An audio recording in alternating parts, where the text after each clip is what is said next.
All right, what is going on, everyone?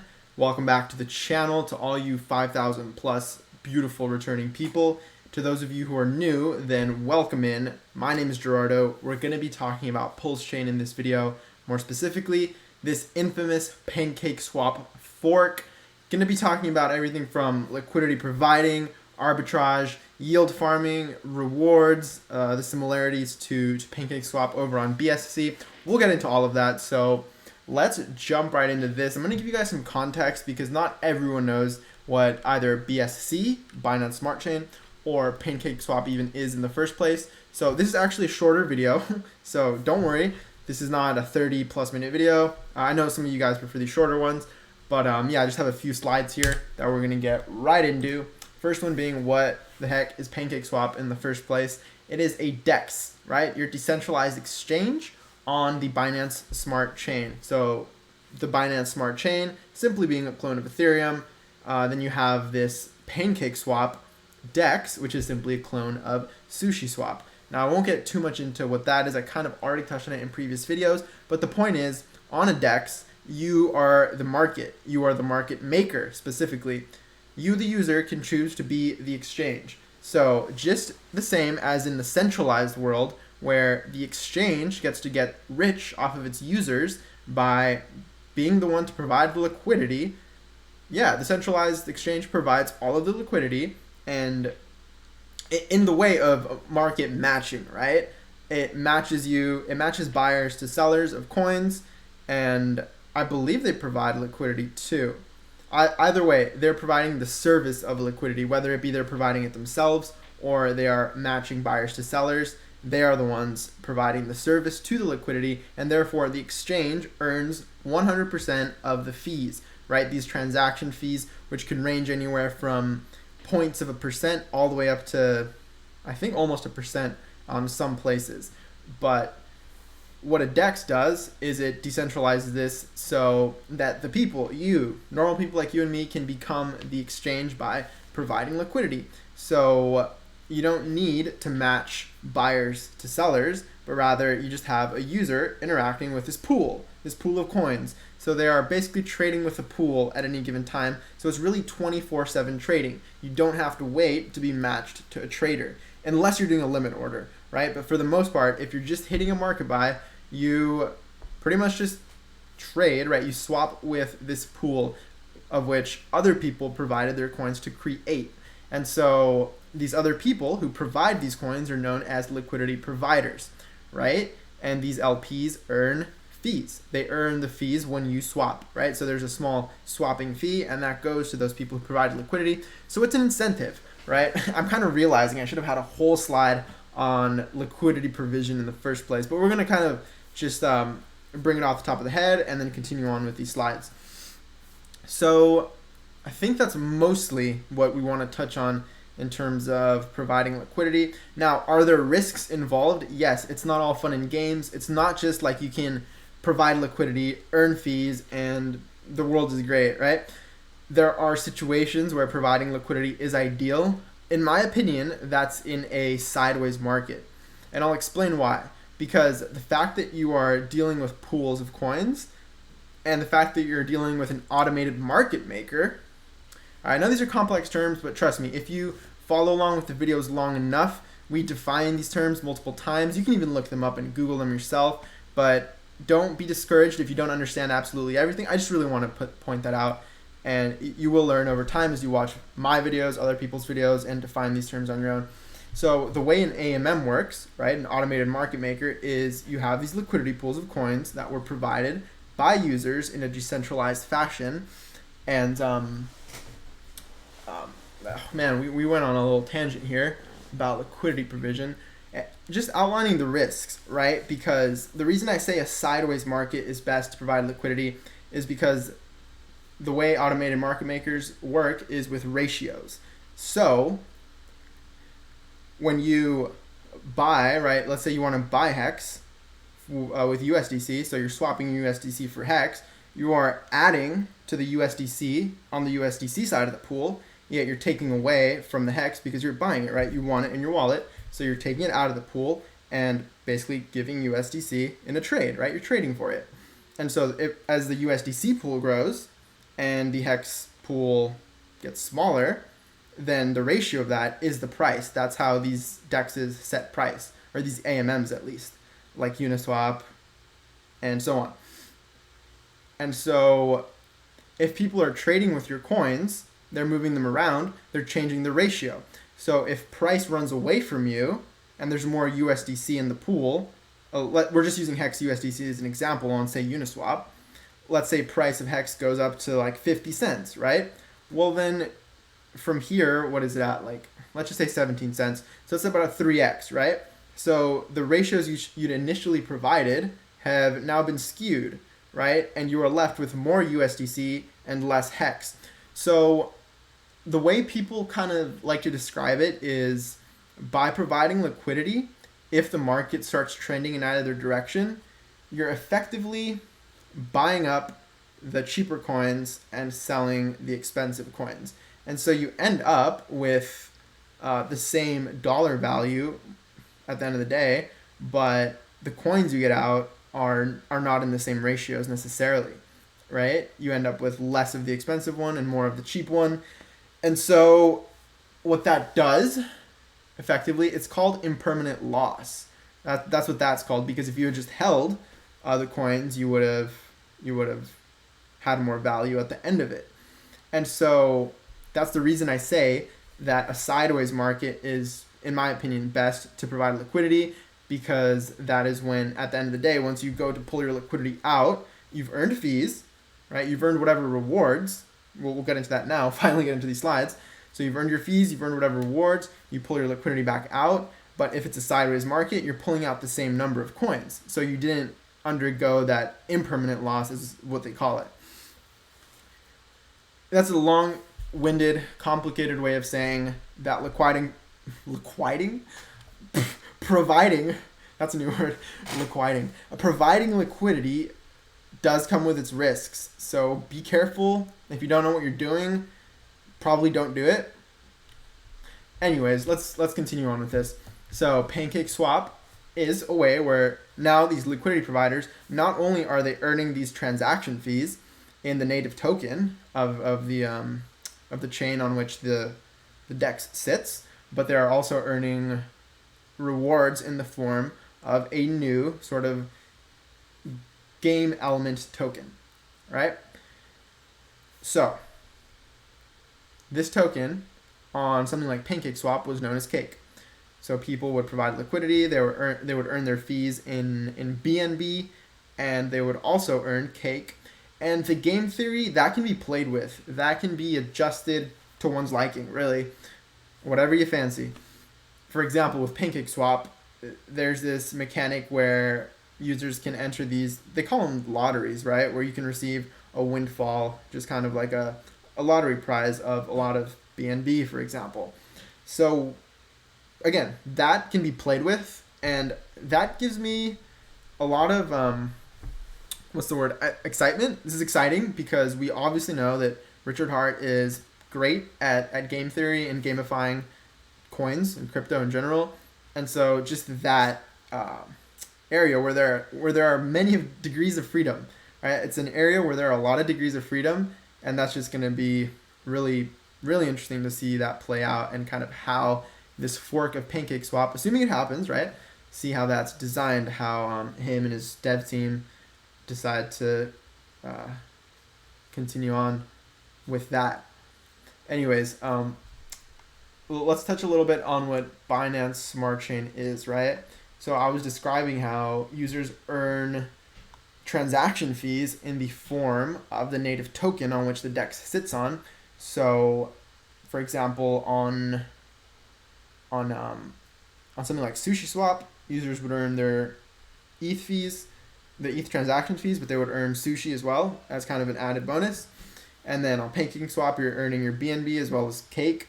So with this new fork, who knows what it'll be called, this mystery LP token, we don't know, but it will be sitting on top of on that DEX, and you'll earn it. Maybe we'll see some other cool game mechanics too.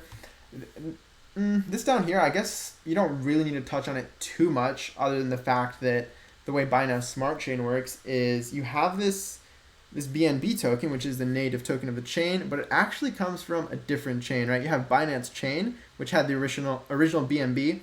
So BNB started as an ERC20, and then it went mainnet, launched on its own chain called Binance Chain, and then Binance created a completely separate chain called Binance Smart Chain, just a clone of Ethereum, and created a system where you can bridge over this BNB in the form, it's a BEP2 over here is what they call it on the Binance chain. You can bridge it over and make it a BEP20 on Binance Smart Chain, so it's more like an ERC20. This is just terminology for knowing like, hey, you can bridge over your funds, and the interesting part about it is that their values are pretty much the same, right? So BNB as a BEP2 or as a BEP20, it's pretty much worth the same thing, I believe. Correct me if I'm wrong. I think that's the case, as well as stable coins. Like, I'm pretty new to all of this stuff, by the way, too, so don't think I'm an expert on this. I am real-time learning every single day because this stuff actually interests me.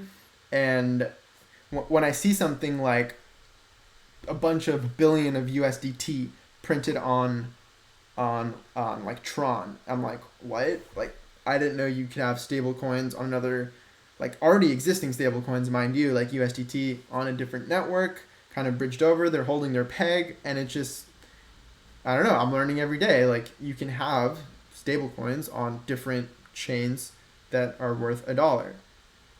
It's like, so why wouldn't these forked stable coins be worth $1? Now, it's no guarantee, right? But I'm seeing these things and I'm learning. So if you have any input on these things, definitely comment down below. But just telling you what I see in the real world, right?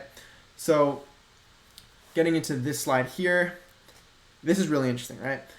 So the fact that all your ERC20s are going to be copied over to PulseChain as PRC20s, it gives users the same amount of each after the fork. So giving an example, let's say you hold, I don't know, let's say someone holds 100,000 hex liquid on Ethereum at the moment of the fork. And so after the moment of the fork, obviously all PRC20s get a free ride. And so this person will have 100,000 hex on the Ethereum chain, as well as 100,000 hex on the Pulse chain. Therefore, they'll have 100k hex, 100k p hex. They'll have equal amounts of each. Now, what is the immediate thing that I was not worried about, but just speculating would be a real element of sell pressure, is the fact that, well, what I just said, PRC20s are getting a free ride. You know what that means? There's no clawback. Your PRC20s aren't being deducted after any amount of time. They will be there. And so it does incentivize apathy, which is kind of what we're trying to disincentivize. Now, the way you combat this, which I think this is a genius way of combating just a ton of sell pressure of PRC20s, because think about it, all these PRCs are getting a free ride, everyone just, boom, a ton of free PRC20s. So if there's any value to these, you could see a scenario where just dump, right? They just dump. And so this, in my opinion, provides an immediate utility to these PRC20s other than speculation or dumping it. And so it's my speculation that this will dampen any sell pressure immediately after the fork. It's just my opinion, right? It gives another utility for these PRC20s other than just like dumping them. So this PancakeSwap fork, just wanted to give that context to these because, let me get back on track here. Yeah, so the way this is allegedly being thought about, how am I trying to say this? The design that's allegedly being entertained right now, that's a good way of putting it. The design that's allegedly being entertained right now is one where you bridge over your ERC20. So let's use our 100,000 hex guy as an example. So this guy would, if you wanted to participate in this PancakeSwap fork, they would bridge over their hex. So they would essentially have wrapped hex over here on PulseChain. So they would have 100k of that, 100k of their p hex, and they would provide liquidity, perhaps in a 1-to-1 ratio, to where they would earn fees in PLS, transaction fees, as well as earn this mystery LP token whose name we don't know yet. And so I've pretty much touched on most of this, other than this kind of last point right here, which is, remember that there's an AMM fixer bot that's going to come in to but to fix the ratios in the initial Uniswap fork. The reason that's important is because we are more or less a million Xing the Ether supply if we're talking about hundreds of trillions of coins, and so you would have basically a Uniswap ecosystem that's diluted down a million X, and so it would be this tiny market amongst the sea of just abundant PLS, which would make everything just super, super cheap and illiquid. And so the first guy to get in would just basically get all of the value, right? And so to combat that, there's a bot that comes in. Allegedly, there's a bot that's going to come in, fix those ratios by injecting a ton of Pulse, right? Taking out the PRC20s because of how I explained how liquidity pools work in the first place, right? If you're putting in PLS into the PLS side of the pool, you're taking PRC20s from the PRC20 side of the pool. And so this bot is going to have a ton of PRC20s, and what is it going to do with them? Well, some speculation here is that it could use those PRC20s to provide that initial liquidity for that PancakeSwap fork, right? Because you do need initial liquidity to kind of bootstrap the ecosystem, and that could be one use case.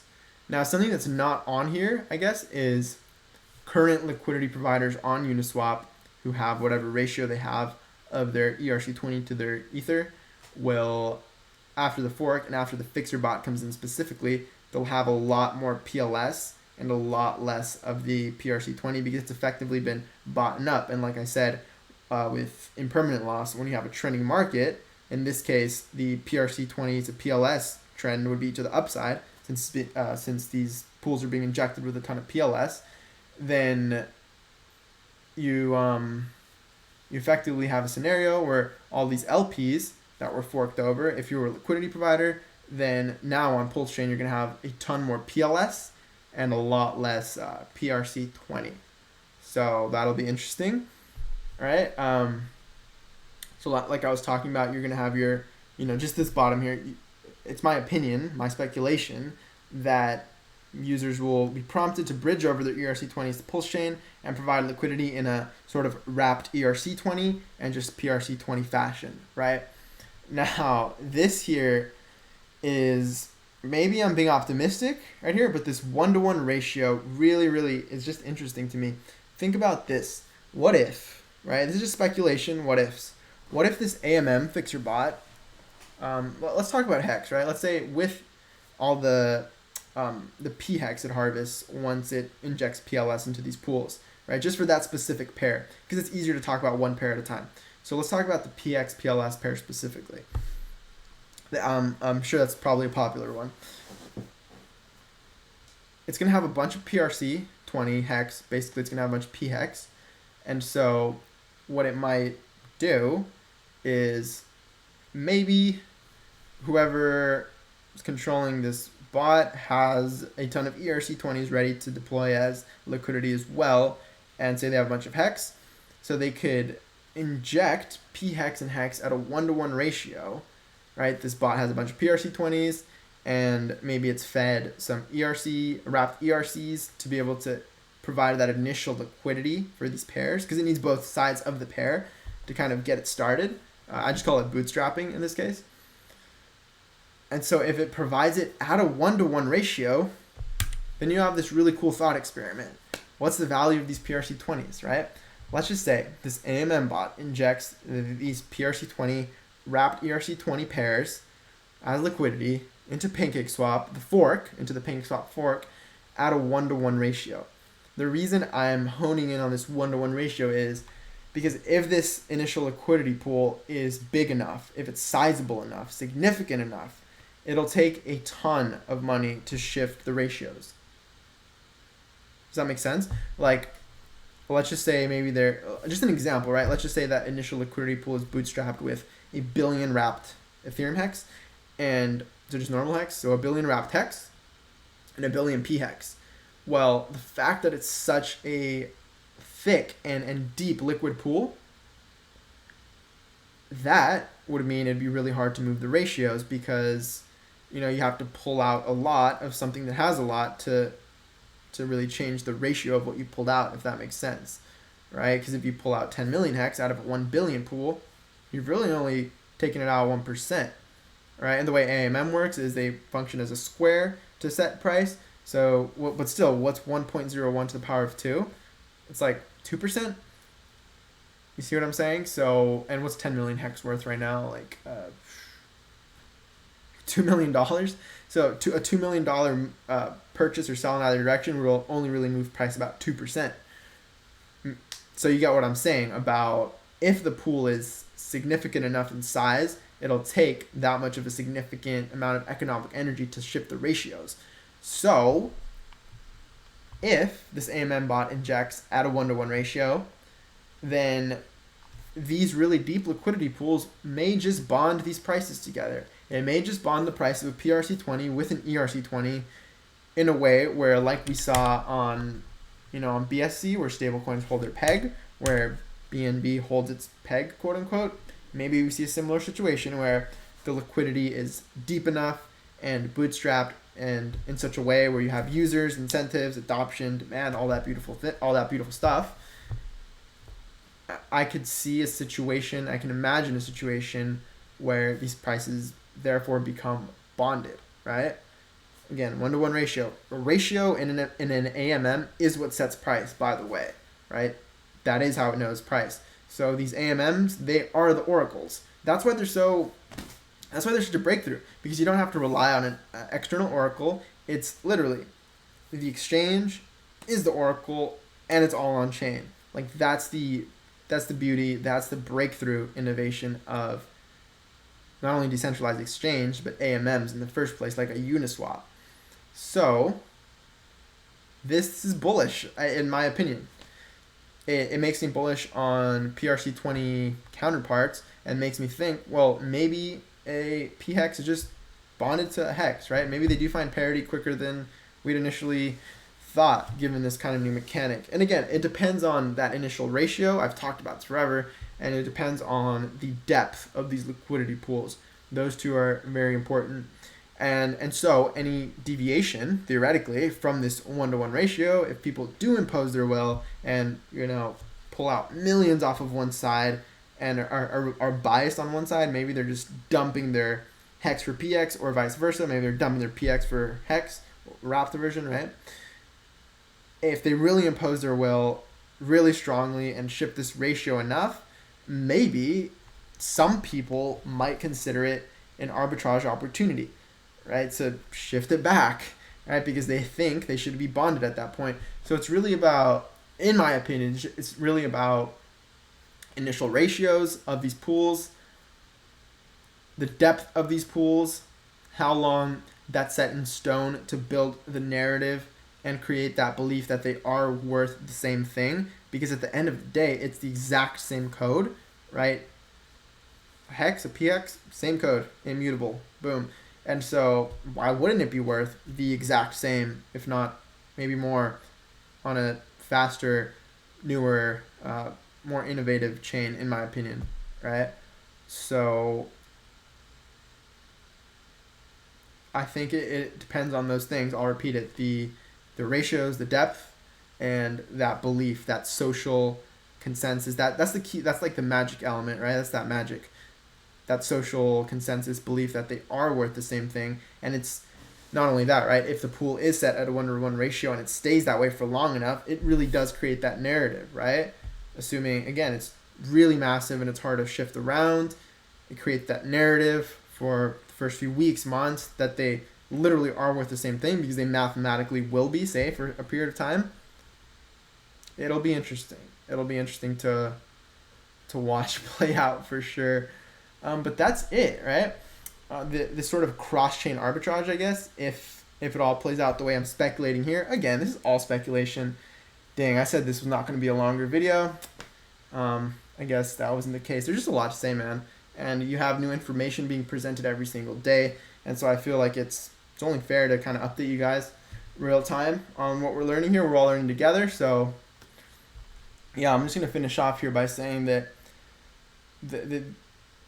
this could present arbitrage opportunities, right? It could present them, and the fact that PulseChain will be a low fee environment will mean knock yourself out.